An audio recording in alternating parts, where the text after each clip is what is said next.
everybody. I'm here with Andrew Ennis from Oxbow International, and he brought us this Oxbow sprayer to play with for the last few days. We've unfortunately it has rained the majority of the time it's been here, but we were able to spray with it a little bit. But before it leaves, he's going to give us a quick overview of the sprayer and some of the things that it has, maybe sets it apart from other sprayers in the market, I guess.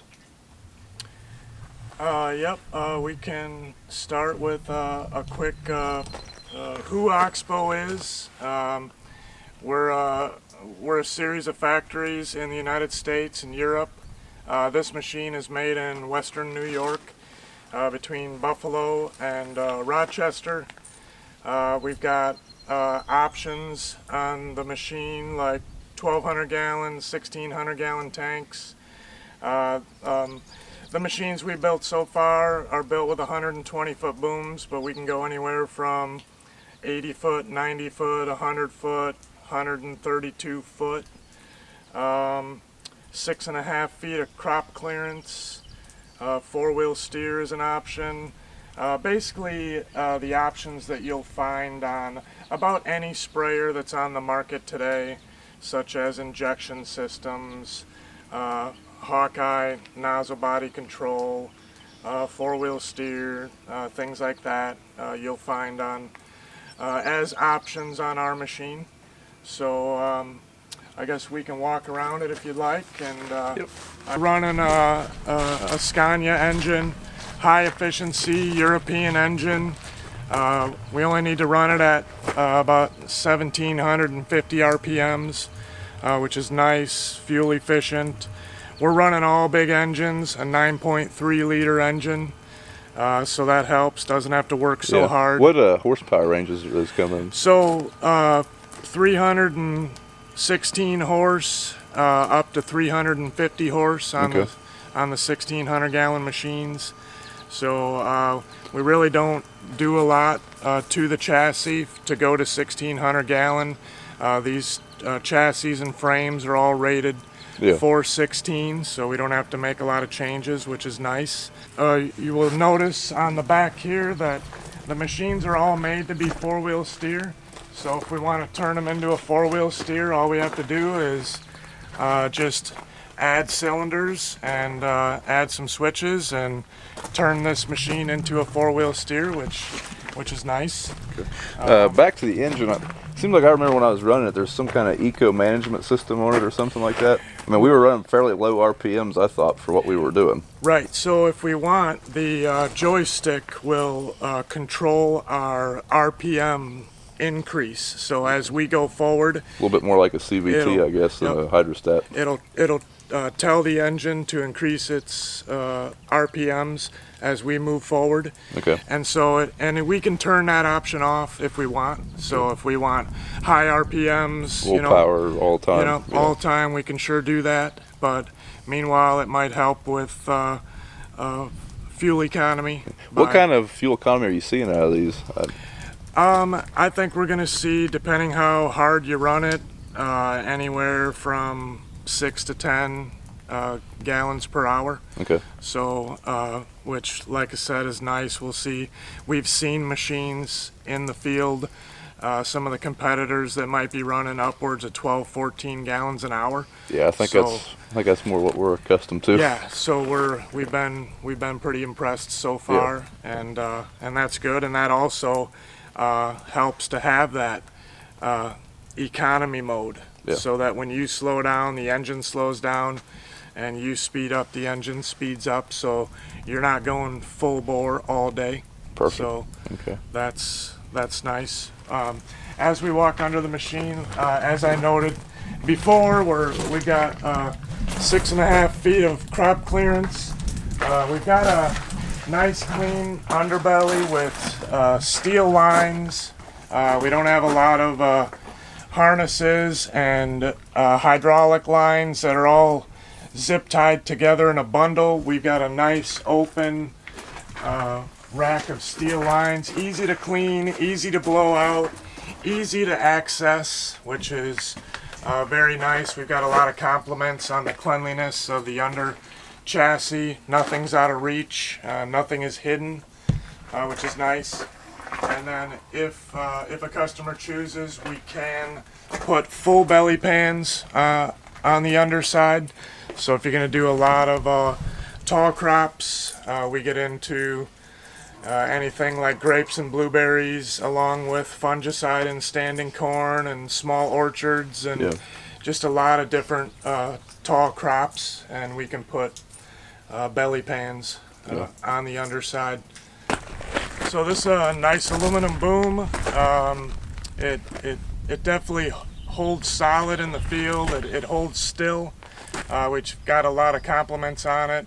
We're running a Raven Ultra Glide on it. If anybody has ever had problems with breaking off their arms or sensors on their Raven Ultra Glide, That'd be us.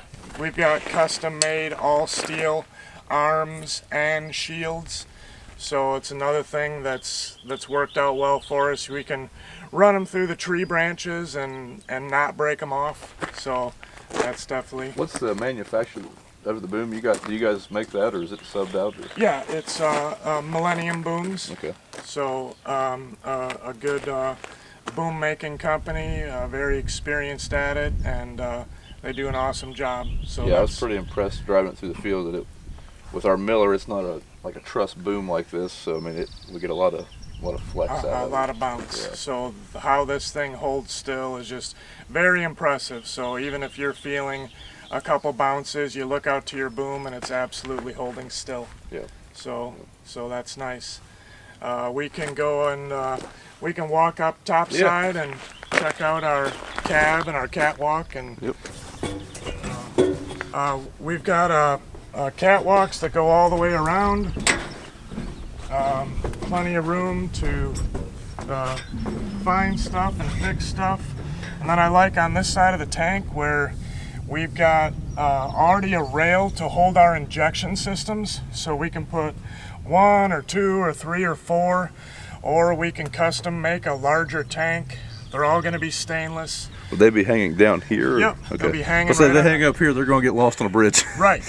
No, they're going to hang nicely right down the side. They'll look clean. Like I said, stainless. It'll basically be like a Raven sidekick, except we're custom making the stainless tanks. Okay. So would you induct that chemical through the sprayer system, or would you have to come up here and manually put chemical in your injector? We do have a fill system for them, so you can come up from the bottom and fill them, and then they'll be perfect injected through your spray system. So that option gets to be pretty popular. And we'll check out our Kloss cab.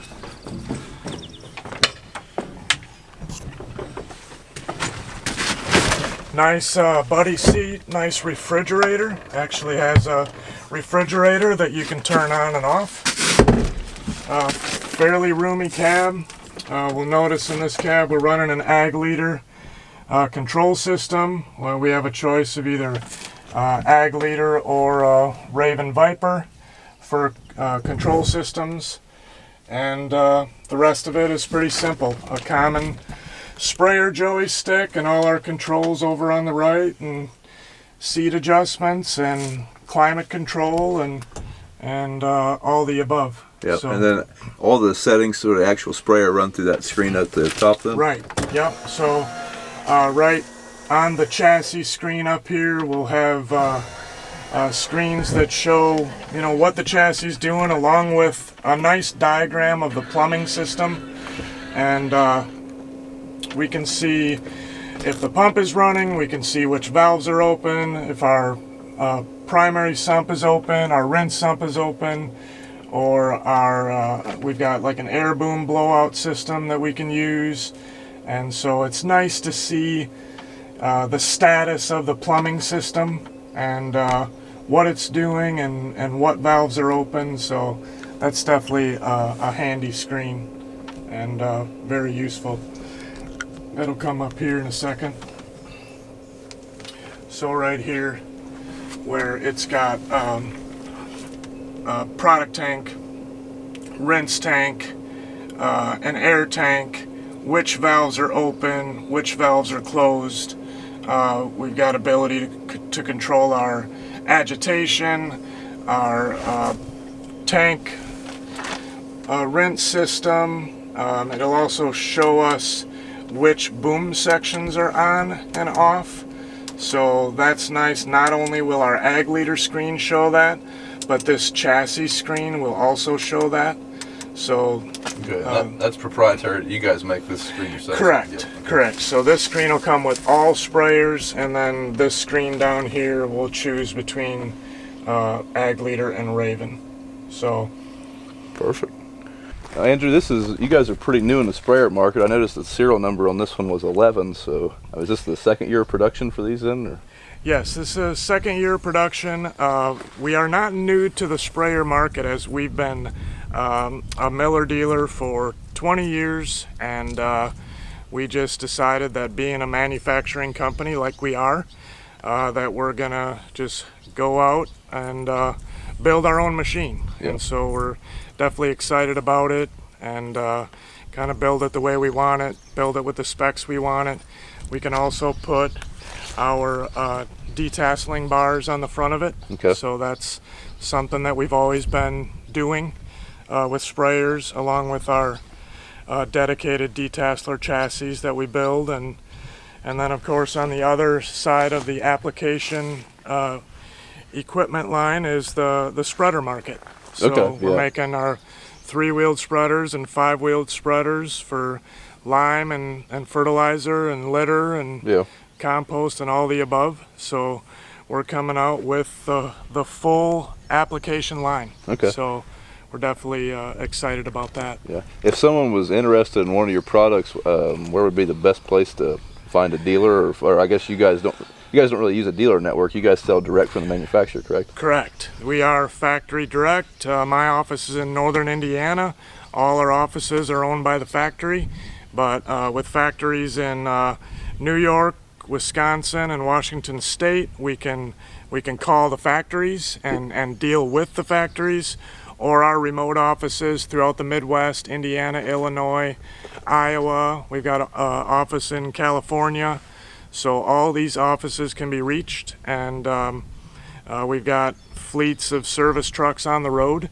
So don't let our distance from your place scare you. Yep. We've got trucks on the road, and they'll always be in your driveway if you need them. Yeah. One thing I kind of like about being factory direct, like if we notice an issue, or like for example, one thing I noticed with this sprayer was the sight gauges on the.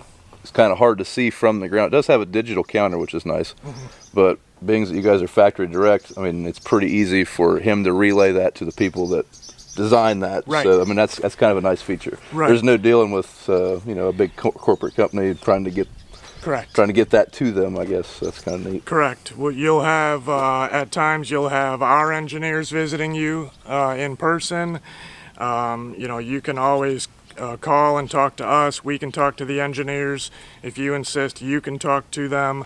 I mean, it's nice that we know everybody in the line. Everything from design to the engineering process to us out in the field. So it's definitely nice that we're just kind of all one family, and designing and building and selling machines. Yep. So. Yep. All right, Andrew. Well, thanks for bringing this, and thanks for letting me film you. Yeah, thanks. Yep.